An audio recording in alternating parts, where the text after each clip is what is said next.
नमः सिद्धेभ्यः। नमः श्री वर्धमानाय निर्धूतकलिलात्मने स्वालोकानां त्रिलोकानां यद्विद्यादर्पणायते।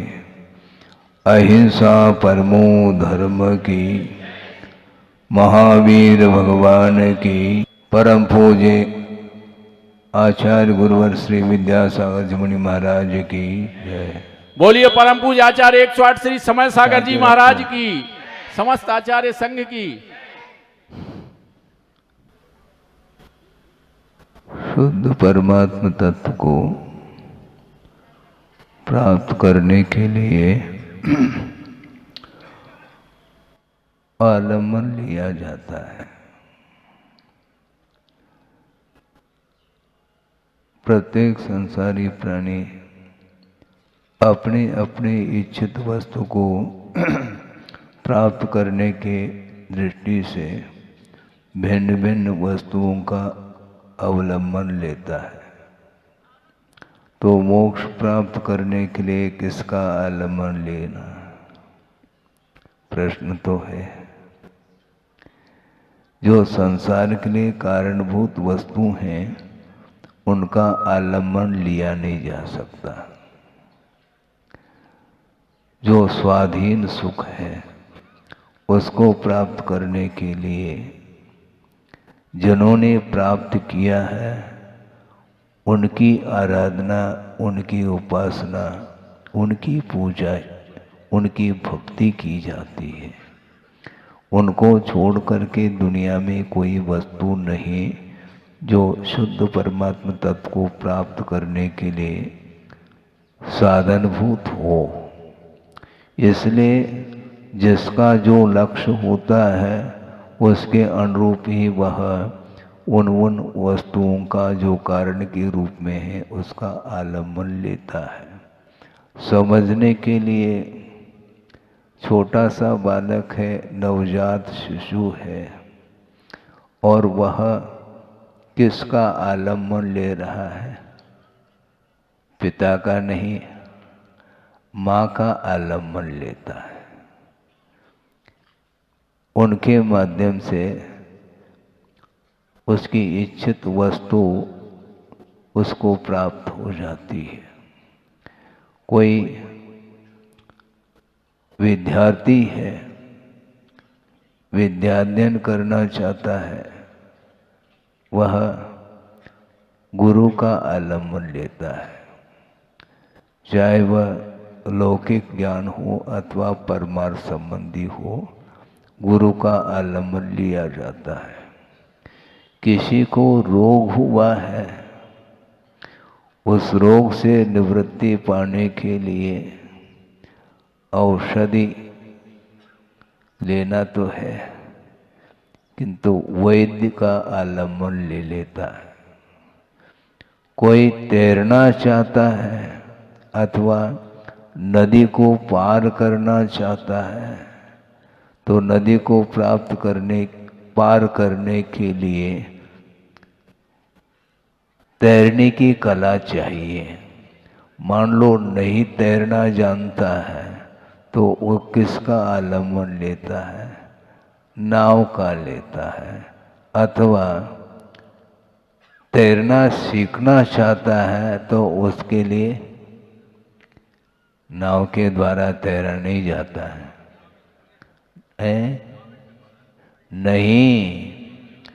जो स्वयं नाव में बैठ करके आप पार हो सकते हैं, किंतु नाव नहीं है और पार होना है तो भी आलम्बन लेता है। किसका लेता है आपको ज्ञात नहीं है। एक तुम्बी है और वह सूखी हुई तुम्बी, वह न स्वयं जल में डूबती है न दूसरे को डुबोती है। तो उसको कमर में बांधा जाता है और नदी में प्रवेश किया जाता है, तो वह पार करने में वह सहयोग प्रदान उसके द्वारा होता है। तो इस प्रकार भिन्न भिन्न कार्य है जिसके लिए सहयोग प्रदान करने वाले भिन्न भिन्न पदार्थ हैं, तो आप भव समुद्र से पार करना चाहते हैं तो उसके लिए किसका आलम्बन लेना, किसकी शरण जाना, यह महत्वपूर्ण विषय है। संसारी प्राणी चाहता तो मोक्ष, किंतु आलम्बन किसका लेता है? वो पंच परमेष्टि का ही आलम्बन लेना चाहिए, क्योंकि जो अविनश्वर सुख है उसको प्राप्त कराने में बहिरंग निमित्त के रूप में पंच परमेष्टि हैं, उनकी आराधना करो। वस्तुतः जो पदार्थ नित्य नहीं अनित्य है, तो अनित्य के शरण क्यों जाता है? नित्य हो तो उसका शरण ले लो। नित्य क्या है? मोक्ष, वह नित्य है। और संसारी प्राणी संसार में वह रह रहा है, और वह संसार कैसा है? वो अशुभ है, शरण लेने योग्य नहीं, नित्य नहीं, और वह दुखरूप है। और ठीक इससे विपरीत स्वरूप को लेकर के मोक्ष तत्व सामने आता है। तो जिसको प्राप्त करना है तो उसके योग्य साधनों का आलम्बन लेना ही हमें श्रेयस्कर है।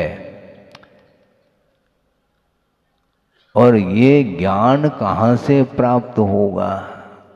यह ज्ञान आगम से प्राप्त होगा। आगम को पढ़िएगा आप, और आगम को समझने की क्षमता भी आपके भीतर है, योग्यता आपके अंदर है, क्योंकि विचार विमर्श करने की क्षमता मन में है, और सारे सारे आप समनस्क हैं, संगी हैं।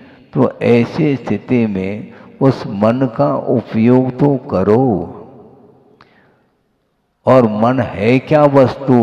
वस्तुतः वह क्षोभम ज्ञानात्मक जो परिणति है ज्ञान गुण की, वही भाव मन माना जाता है। ज्ञान को ही इन्होंने मन कहा।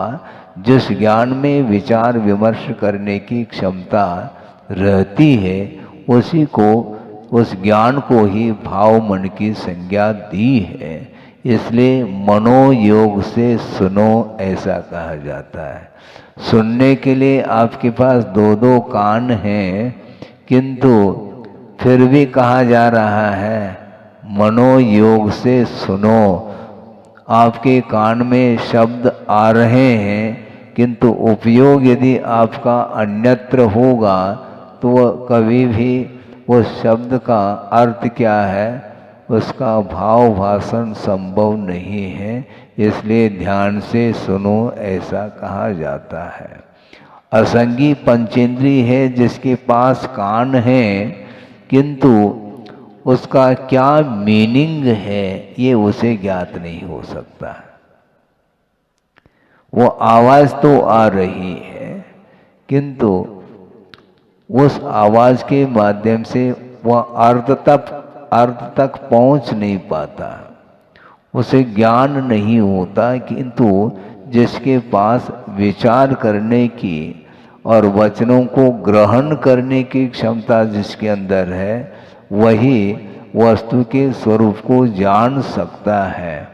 और मात्र वस्तु के स्वरूप को जानना मात्र पर्याप्त नहीं है। वस्तु के स्वरूप को जान करके जो हमारे लिए जो ग्रहण करने योग्य जो पदार्थ है, उसी को ग्रहण करना है। बाहरी वस्तु को ग्रहण नहीं करना। फिर क्या करना महाराज? ग्रहण करने योग्य क्या है हमें बता दो आप।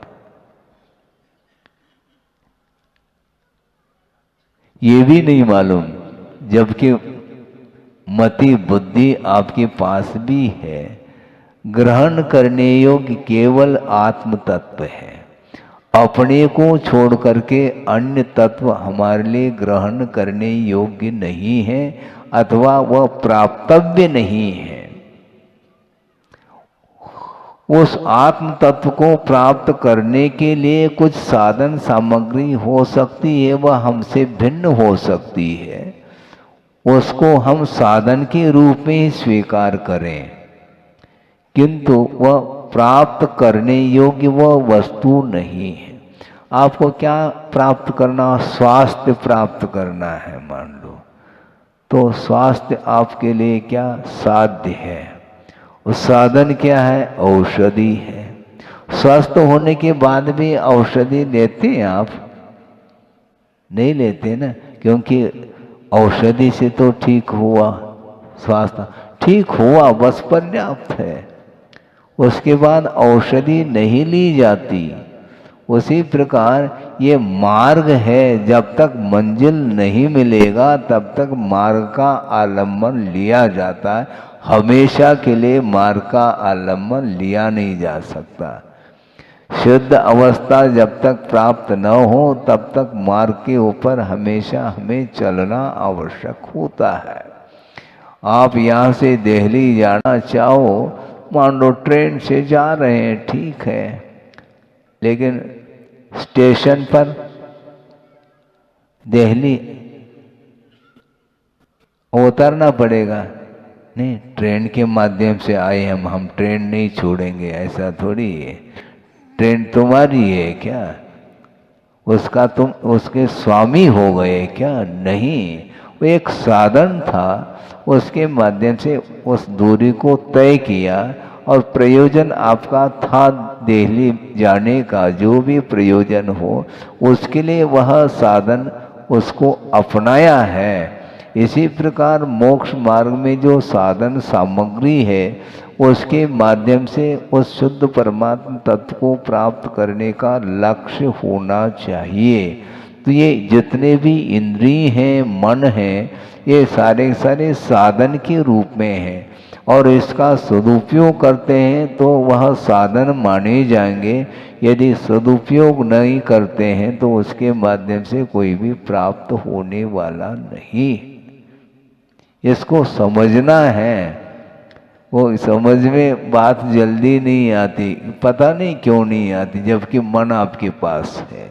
ये कैसे जानते हैं?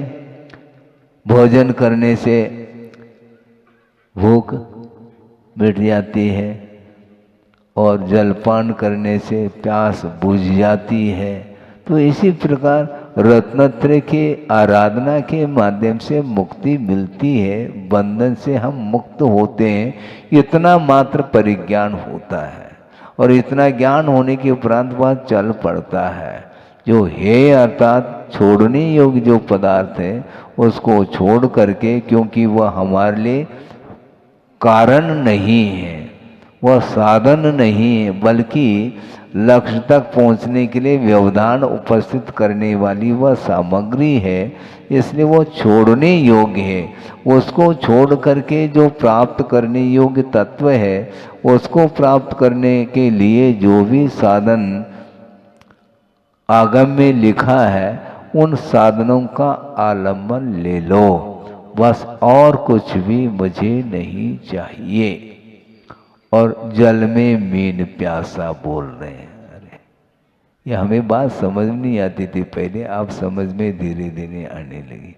जल में रहे वो मीन और प्यासा, इसका अर्थ क्या होता है?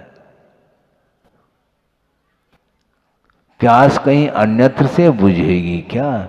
उसी प्रकार आपके पास ज्ञान है और फिर भी आप सुख को ढूंढ रहे हैं। बाहर दुकान चले जाओ, वहाँ पर सुख में जो चले 5 किलो सुख चाहिए है, वो सोचोगे ये क्या हो, ये कौन सा ग्राहक आ गया है, क्या हो गया इसको, ग्वालियर ले जाओ, पागल तो नहीं हुआ ये है?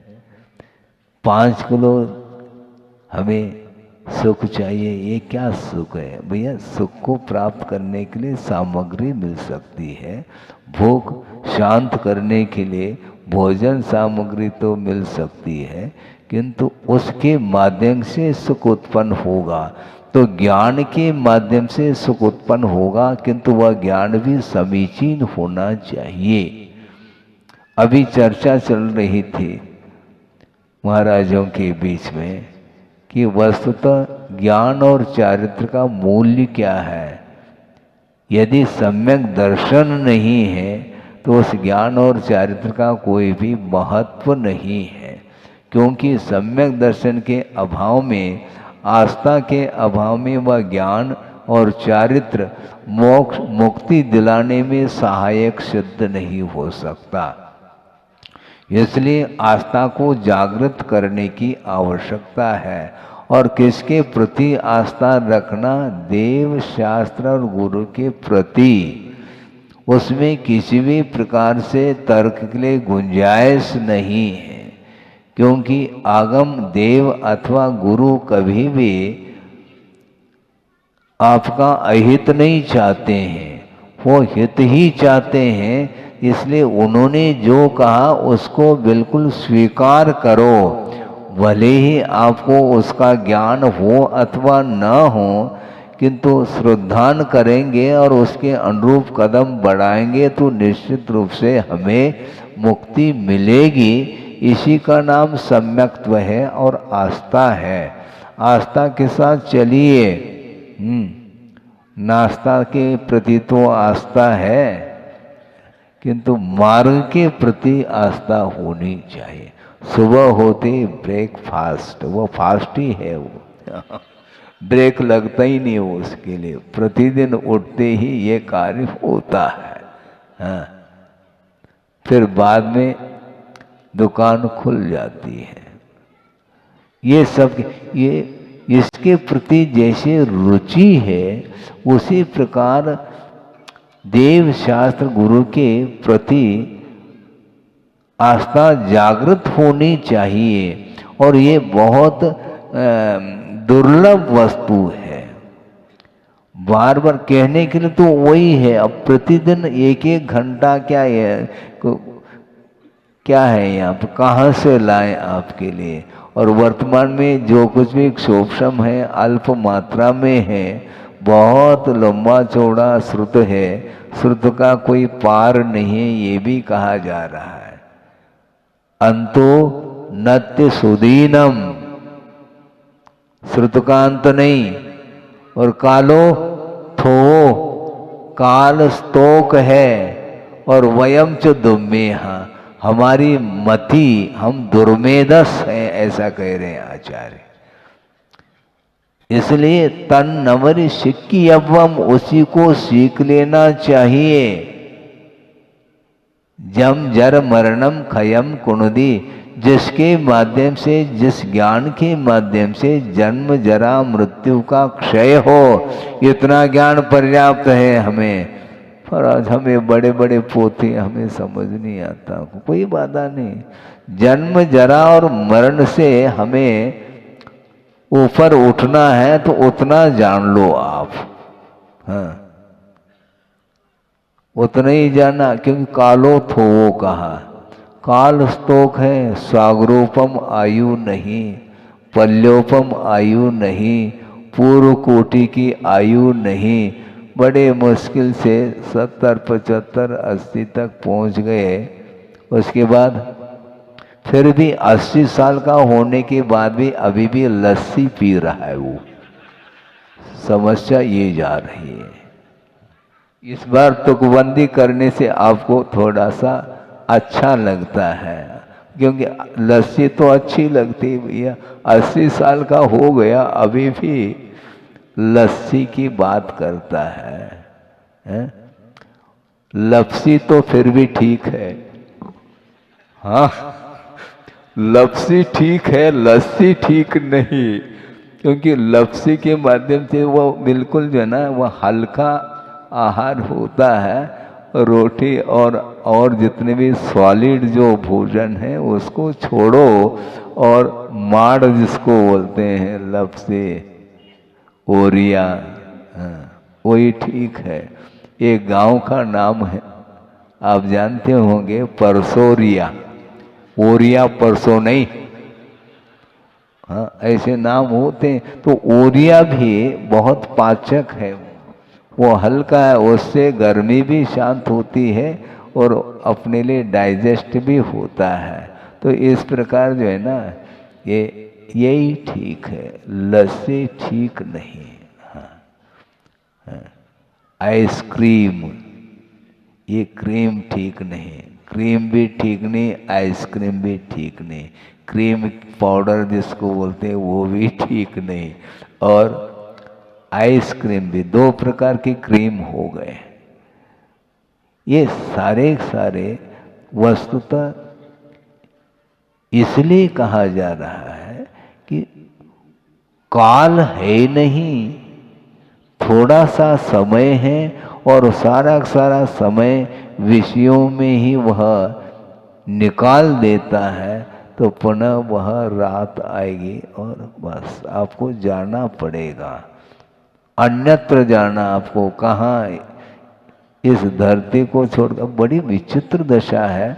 मान लो किसी का भी परिवार में किसी की गमी हो गई, वह शांत हो गया और उसी परिवार में वह जन्म लेकर के आ सकता है।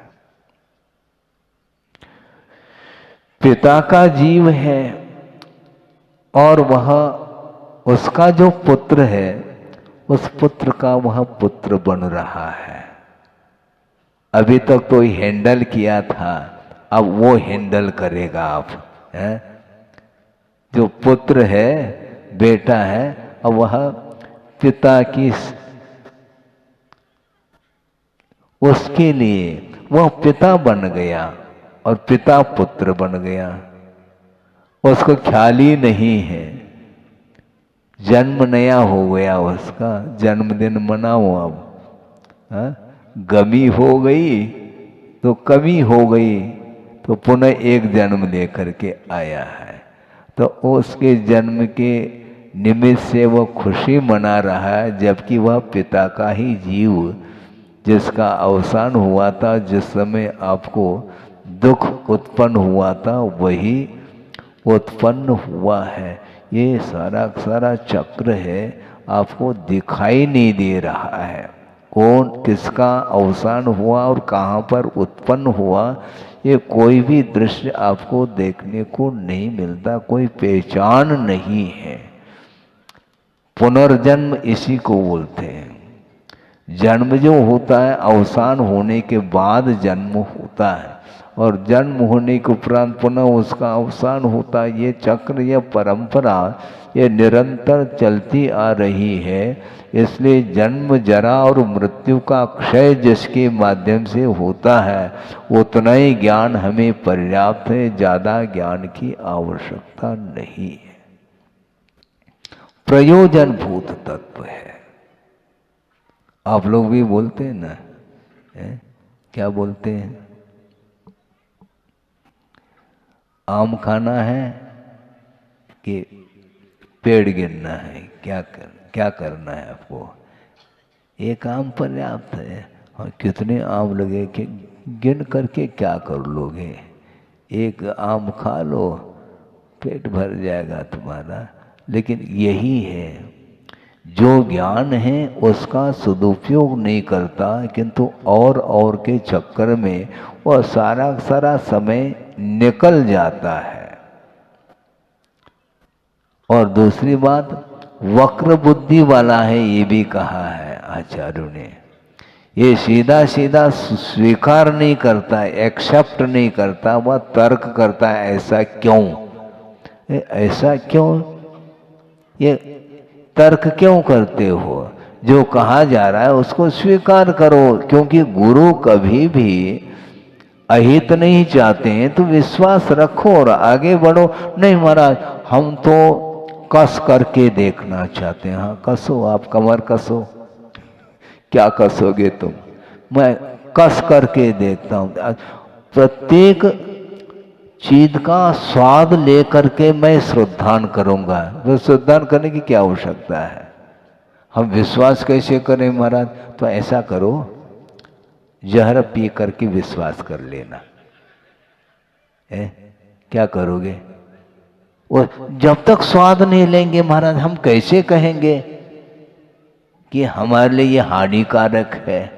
तो पी करके देख लो, देख नहीं पाओगे चले जाओगे आप। विश्वास तो कर लो, इसी को बोलते हैं विश्वास। बहुत बड़ा मायना रखता है। प्रत्येक संसारी प्राणी अपने अपने क्षेत्र में अपने प्रयोजन को शुद्ध करने के लिए विश्वास तो करता है, किंतु मोक्ष मार्ग में पता नहीं क्या हो जाता है विश्वास के लिए, वो विश्वास करना नहीं चाहता। क्या पता ये और शुरू हो जाता। हमेशा धार्मिक क्षेत्र में, परमार्थ क्षेत्र में संशय उत्पन्न होता, वह संशय ठीक नहीं।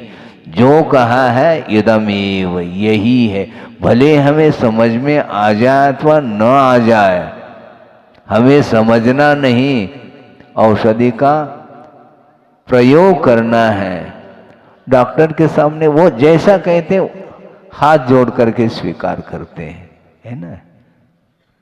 यदि पूछेंगे डॉक्टर को, डॉक्टर साहब ये दवाई कैसे बनी, इसमें और क्या क्या मिला है, ये सब कुछ पूछेंगे तो डॉक्टर कहते हैं ऐसा कर लो, तुम एमबीबीएस कर लेना, एमडी कर लेना, डीएम कर लेना, और अपने आप ही तब तक वो शांत हो जाएगा। क्योंकि जो रोग आया है उसको दूर करना चाहो क्या तुम मात्र ज्ञान ही प्राप्त करना चाहो? विश्वास रखो और ले। विश्वास रखने के उपरांत भी जब तक उस औषधि का प्रयोग नहीं करेगा तब तक वह रोग ठीक नहीं होने वाला है। डॉक्टर के प्रति विश्वास भी रखो और लेना भी पड़ेगा। नहीं लेंगे तो फिर गए काय के लिए उनके पास है?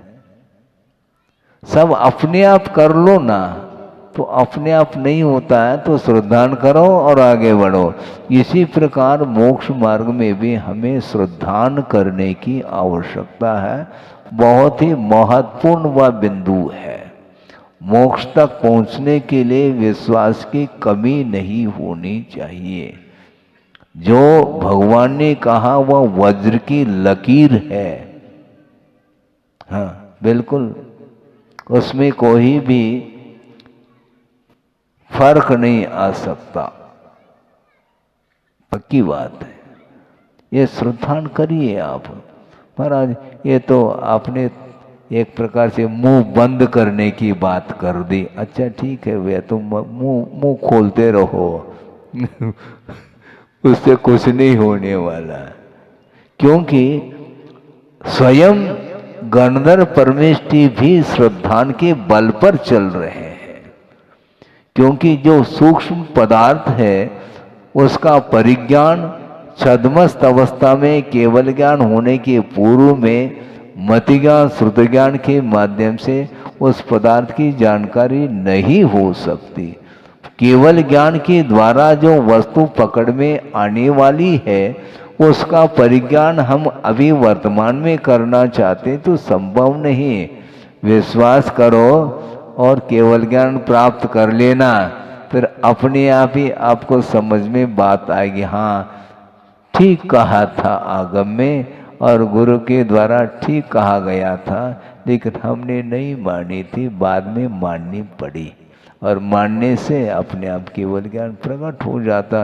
महाराज इतना धैर्य नहीं हमारे पास। धैर्य रखो। धैर्य नहीं रखेंगे, विवेक नहीं रखेंगे तो बहुत हानि उठानी पड़ेगी। जस्ट वेट वाली बात। मान लो भोजन में खीर परोसा है और बहुत गर्म है, अब क्या करें? एकदम ले लेंगे फिर क्या होगा? रुको थोड़ा सा और धीरे धीरे किनारे से, बीच में नहीं, किनारे से प्रारंभ करते रहो तो धीरे धीरे वो खीर ठंडी होती चली जाएगी। विवेक आवश्यक है, आचरण के लिए विवेक आवश्यक है और श्रद्धा यदि है तभी विवेक जागृत हो सकता है, और श्रद्धा यदि नहीं रखते हैं तो कभी भी ज्ञान में समीचीनता नहीं आएगी, तो हमारा मोक्ष मार्ग वह नहीं बन पाता। हालांकि संसार मार्ग में भी ये तीनों काम करते हैं, दर्शन, ज्ञान और चारित्र, किंतु वह मिथ्या दर्शन, मिथ्या ज्ञान और मिथ्या चारित्र है जिसके माध्यम से विपरीतता आती है। समीचीन बोध होना चाहिए, नहीं है तो निश्चित रूप से वो उन्मार्ग पर ही वह चलेगा। ज्ञान तो है उसके पास किंतु सम्यक ज्ञान नहीं है, समीचीन ज्ञान नहीं है।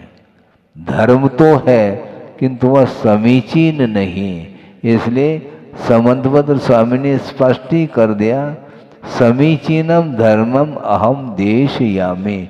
मैं समीचीन धर्म का कथन करता हूँ, प्रतिपादन करता हूँ, जो कि कर्म के विनाशक है, वो कर्म को नष्ट करने वाला वो धर्म है, और उसके माध्यम से उत्तम सुख की प्राप्ति होती है। ऐसे धर्म का मैं व्याख्यान करता हूँ, ऐसा स्वयं कह रहे हैं। इसलिए जो आचार्यों ने अपनी परंपरा से जो भी ज्ञान प्राप्त उन्हें है उसको आगम में वो रख रहे हैं, और ये जिनवानी है, जनवानी नहीं। जिनेंद्र भगवान के द्वारा ये कहा हुआ है, और उसका यदि दुरुपयोग करोगे तो कभी भी फिर जिनवानी आपको नहीं मिलेगी। एक मराठी की कहावत आपके सामने रखूं, समय आपका हो रहा है, वो तो होगा, दिन होगा तो रात तो आने वाली है, उसमें क्या दिक्कत है। एक दिन आध पौन घंटा प्रतिदिन ये आगम के माध्यम से आप सुन रहे हैं कि एक मराठी की कहावत हमें स्मरण में आ रही है, वो ये है, ऐकावे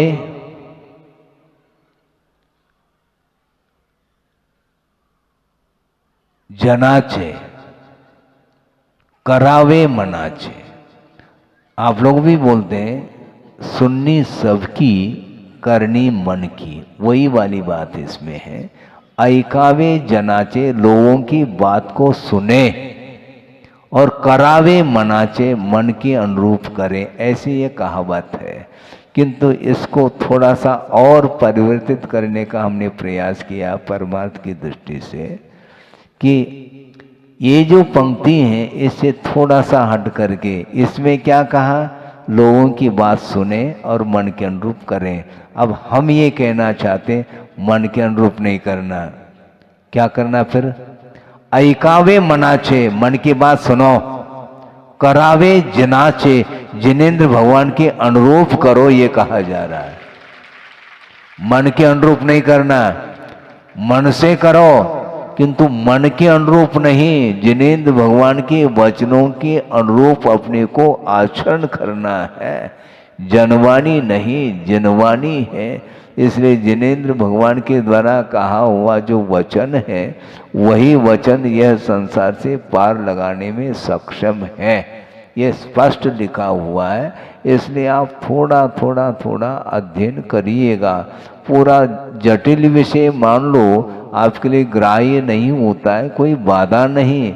छड़ाला भी पर्याप्त है, 4 ढाल है। ढाल सुरक्षा के काम में आता है ना, तो 6 ढाल है। आप करना क्या चाहते, ढाल का प्रकरण भी होता है। तो छड़ाला में प्रत्येक ढाल में भिन्न भिन्न विषय दिए हैं, तो उसको आप धीरे धीरे, क्योंकि हिंदी तो जानते हैं आप, हैं? अंग्रेजी तो है ही नहीं, वो हिंदी में है और उसका व्याख्यान भी है, अर्थ भावार्थ आदि दिया है, उसको आप पढ़िए और परिवार के लिए भी पढ़ाइए आप। हाँ, विद्वान बन जाएंगे, खाली विद्वान नहीं बनना है। अभी तो वित्तवान है आप, वित्त अर्थात धन है, धनवान है, किंतु विद्वान बनो। लेकिन वह विद्वान वह कहलाता है, सम्यक ज्ञान जिसके पास है वही विद्वत्ता है। बाकी सारे विद्वत्ता वो काम में नहीं आती है।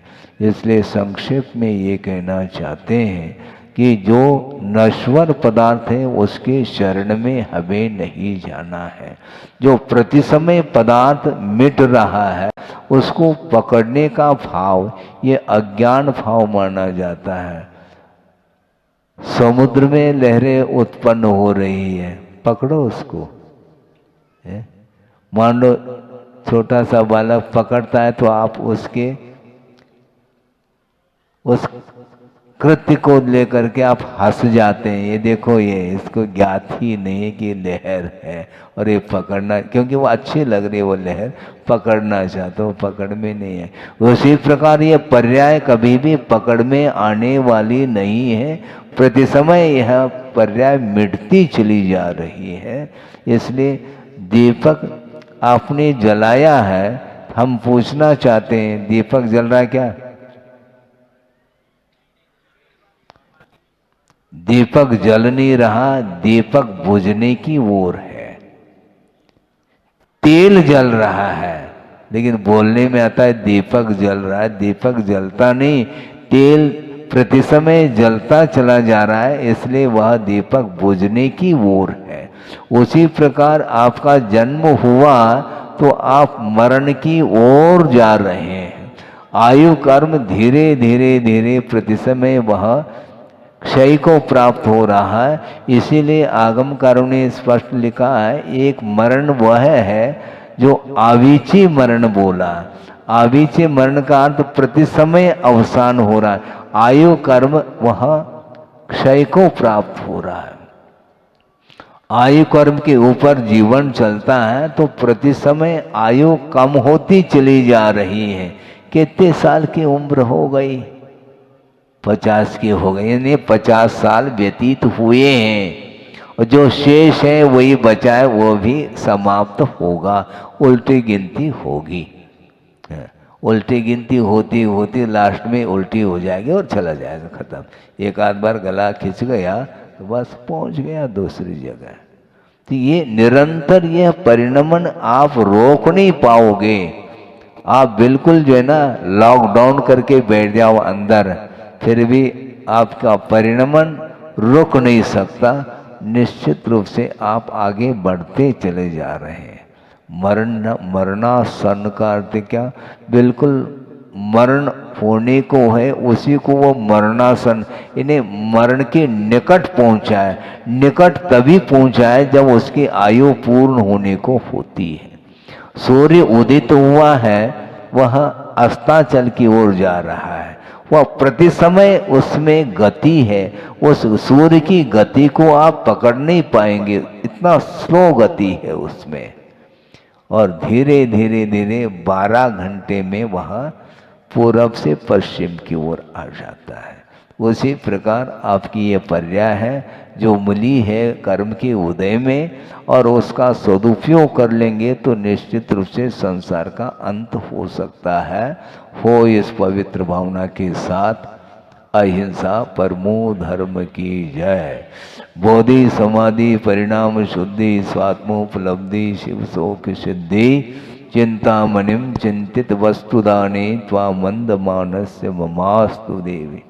परम पूजाचार्य गुरुवर श्री विद्यासागर जी मुनि महाराज की जय।